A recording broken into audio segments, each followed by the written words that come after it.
Ang kwento ng pagtubos, Kabanata 11, ang Santuwaryo. Ang kabanatang ito ay batay sa Exodo 25 hanggang 40. Ang tabernakulo ay ginawa ayon sa utos ng Diyos. Ang Panginoon ay nagbangon ng mga tao at ginawa silang kwalipikado ng higit sa natural na mga kakayahan upang may seguo ang pinakamapanlikhang gawain. Si Moises o ang mga manggagawang iyon ay hindi pinabayaang magplano ng anyo at pagkakagawa ng gusali. Ang Diyos mismo ang gumawa ng plano at ibinigay ito kay Moses, na may partikular na mga direksyon tungkol sa laki at anyo nito at mga materyales na gagamitin, at tinukoy ang bawat kagamitan ng muebles na nasa loob nito. Iniharap niya kay Moises ang isang maliit na modelo ng makalangit na santuwaryo at inutusan siyang gawin ang lahat ng bagay ayon sa huwaran na ipinakita sa kanya sa bundok. Isinulat ni Moises ang lahat ng mga tagubilin sa isang aklat at binasa ang mga ito sa pinakamaimpluwensyang tao. Pagkatapos ay hiniling ng Panginoon sa mga tao na magdala ng isang kusang loob na handog, upang gawin siya ng isang santuwaryo, upang siya ay makatahan kasama nila. At ang buong kapisanan ng mga anak ni Israel ay umalis sa harapan ni Moises.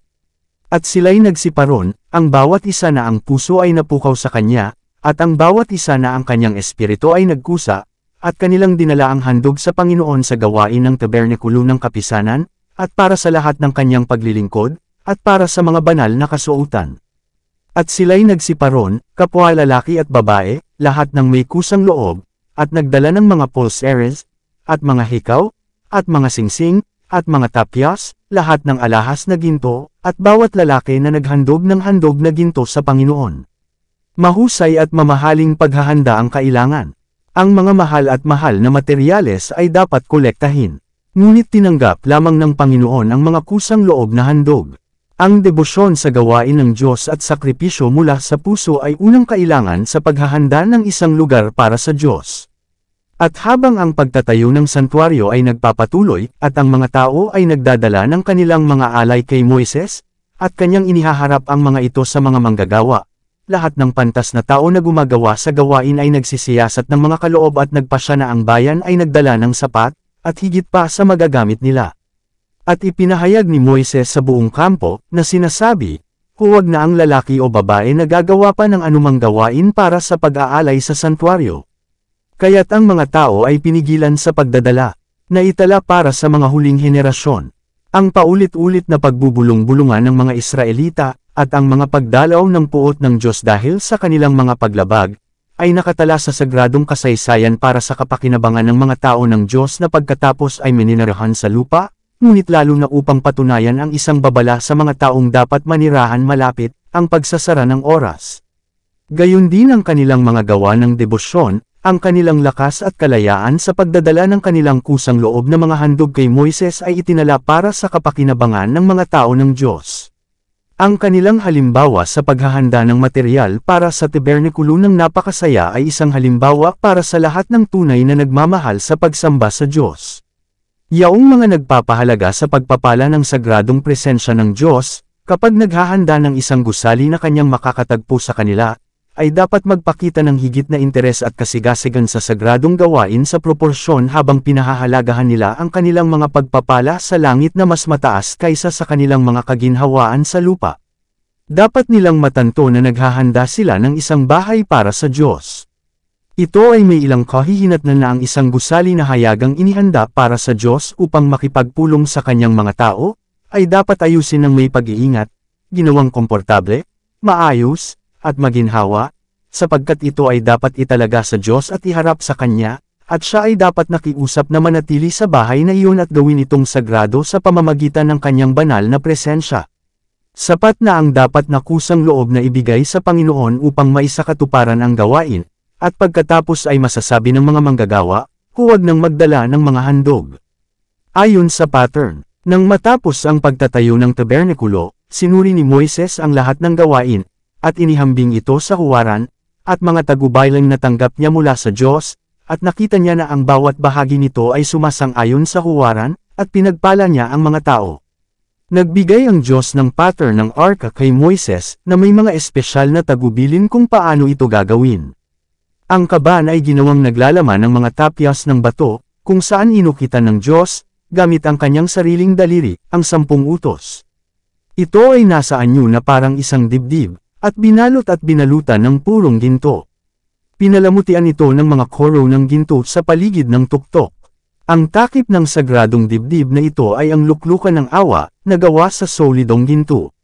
Sa bawat dulo ng luklukan ng awa ay may isang kerubin na yari sa dalisay at solidong ginto.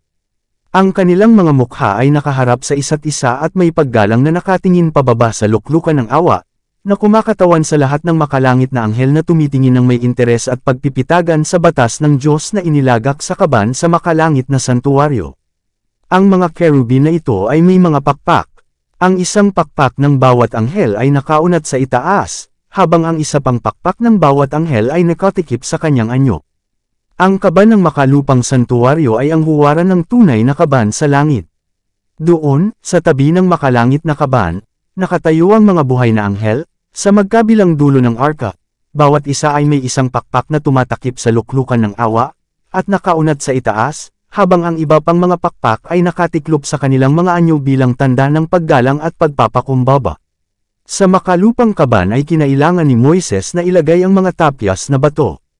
Ang mga ito ay tinatawag na mga talahanayan ng patoto, at ang kaban ay tinawag na kaban ng patoto, dahil naglalaman ang mga ito ng patoto ng Diyos sa 10 utos.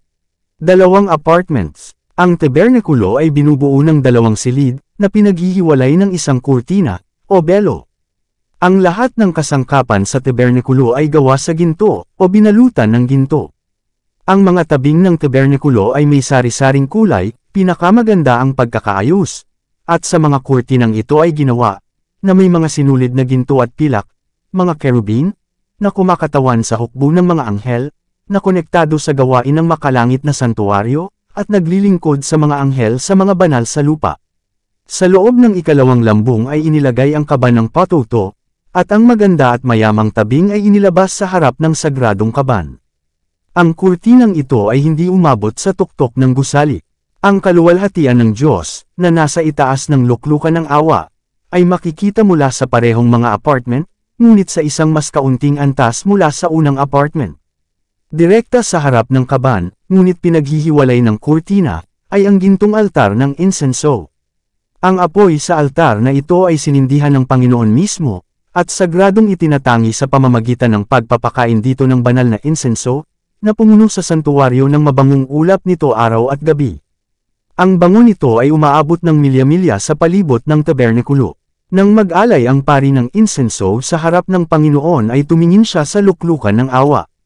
Bagamat hindi niya ito nakikita ay alam niyang naroon ito, at habang ang insenso ay bumangon na parang ulap, ang kaluwalhatian ng Panginoon ay bumaba sa luklukan ng awa at napuno ang pinakabanal na lugar at nakikita sa banal na lugar, at ang kaluwalhatian ay madalas na gayon, napuno ang 2 silid na hindi kayang pangasiwaan ng pari at obligadong tumayo sa pintuan ng tabernakulo. Ang pari sa banal na lugar, na nagtuturo ng kanyang panalangin sa pamamagitan ng pananampalataya sa luklukan ng awa, na hindi niya makita, ay kumakatawan sa bayan ng Diyos na nagtuturo ng kanilang mga panalangin kay Kristo sa harap ng luklukan ng awa sa santuwaryo ng langit.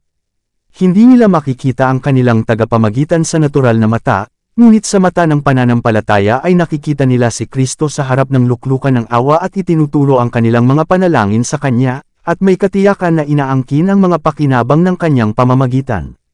Ang mga sagradong apartment na ito ay walang mga bintana upang matanggap ang liwanag. Ang kandelero ay gawa sa purong ginto at pinananatiling nagniningas gabi at araw, at nagbigay liwanag sa magkabilang apartment. Ang liwanag ng mga lampara sa ibabaw ng kandelero ay nagniningning sa mga tablang nababalutan ng ginto, sa mga gilid ng gusali, at sa mga sagradong kasangkapan at sa mga tabing na may magagandang kulay na may mga kerubin na gawa sa mga sinulid na ginto at pilak, na ang anyo ay maluwalhati sa kabila, paglalarawan. Walang wika ang makapaglalarawan sa kagandahan at sagradong kaluwalhatian na ipinakita ng mga apartment na ito. Ang ginto sa santuwaryo ay sumasalamin sa mga kulay ng mga kurtina, na tila iba't ibang kulay ng bahaghari. Isang beses lamang sa isang taon ang mataas na saserdote ay maaaring pumasok sa pinakabanal na lugar, pagkatapos ng pinakamaingat at solemn na paghahanda. Walang mortal na mata maliban sa mataas na saserdote ang makakatingin sa sagradong kadakilaan ng apartment na iyon, dahil ito ang natatanging tahanan ng nakikitang kaluwalhatian ng Diyos. Ang mataas na saserdote ay palaging pumapasok dito nang may nanginginig, habang ang mga tao ay naghihintay sa kanyang pagbabalik ng may solemneng katahimikan. Ang kanilang tame time na hangarin ay sa Diyos para sa kanyang pagpapala. Sa harap ng luklukan ng awa nakipag-usap ang Diyos sa mataas na saserdote. Kung siya ay nanatili sa isang hindi pangkaraniwang oras sa pinakabanal, ang mga tao ay madalas na natatakot na dahil sa kanilang mga kasalanan o ilang kasalanan ng pari, ang kaluwalhatian ng Panginoon ay pumatay sa kanya. Ngunit nang marinig ang tunog ng mga kampana sa kanyang mga kasuotan, sila ay lubos na napanatag. Pagkatapos ay lumabas siya at binasbasan ang mga tao. Nang matapos ang gawain ng tabernikulo, natakpan ng ulap ang tolda ng kapisanan, at pinuno ng kaluwalhatian ng Panginoon ang tabernikulo. At si Moises ay hindi nakapasok sa tolda ng kapisanan, sapagkat ang ulap ay nananatili sa ibabaw ni Yaon, at napuno ng kaluwalhatian ng Panginoon ang tabernikulo. Sapagkat ang ulap ng Panginoon ay nasa ibabaw ng tabernikulo sa araw, at ang apoy ay nasa ibabaw nito sa gabi, sa paningin ng buong sangbahayan ni Israel, sa lahat ng kanilang paglalakbay. Ang tabernikulo ay itinayo upang pira-piraso at madala sa kanila sa lahat ng kanilang paglalakbay. Ang gabay na ulap, pinatnubayan ng Panginoon ang mga Israelita sa lahat ng kanilang paglalakbay sa ilang. Nang ito ay para sa ikabubuti ng mga tao at sa kaluwalhatian ng Diyos na sila ay magtatayo ng kanilang mga tolde sa isang tiyak na lugar at doon manatili, ipinahiwatig ng Diyos ang kanyang kalooban sa kanila sa pamamagitan ng haliging ulap na nakapatong ng direkta sa ibabaw ng tabernikulo. At doon ay nanatili ito hanggang sa ipaalam sa kanila ng Diyos na maglakbay muli. Pagkatapos ang ulap ng kaluwalhatian ay itinaas sa itaas ng tabernikulo, at pagkatapos ay naglakbay silang muli. Sa lahat ng kanilang paglalakbay ay naobserbahan nila ang perpektong kaayusan. Bawat lipi ay nagdadala ng isang watawat, na may tanda ng sambahayan ng kanilang ama, at ang bawat lipi ay inutusang magtayo ayon sa kanilang sariling bandila. At nang maglakbay sila ay nagmarcha ang iba't ibang tribo sa pagkakasunod-sunod, bawat tribo sa ilalim ng kanilang sariling pamantayan. Nang magpahinga sila mula sa kanilang paglalakbay, itinayo ang tabernikulo, at pagkatapos ay itinayo ng iba't ibang tribo ang kanilang mga tolda sa pagkakasunod-sunod, sa ganoong posisyon tulad ng iniutos ng Diyos, sa palibot ng tabernikulo, na may kalayuan mula rito. Nang ang mga tao ay naglalakbay, ang kaba ng tipan ay dinadala sa harap nila. At ang ulap ng Panginoon ay nasa kanila sa araw, nang sila'y umalis sa kampamento. At nangyari, nang pasulong ang kaban, na sinabi ni Moises, "Bumangon ka, Panginoon, at manggalit ang iyong mga kaaway, at ang mga napupuot sa iyo ay tumakas sa harap mo." At nang ito ay huminto, sinabi niya, "Bumalik ka, O Panginoon, sa libu-libong Israel." Dito nagtatapos ang Kabanata 11.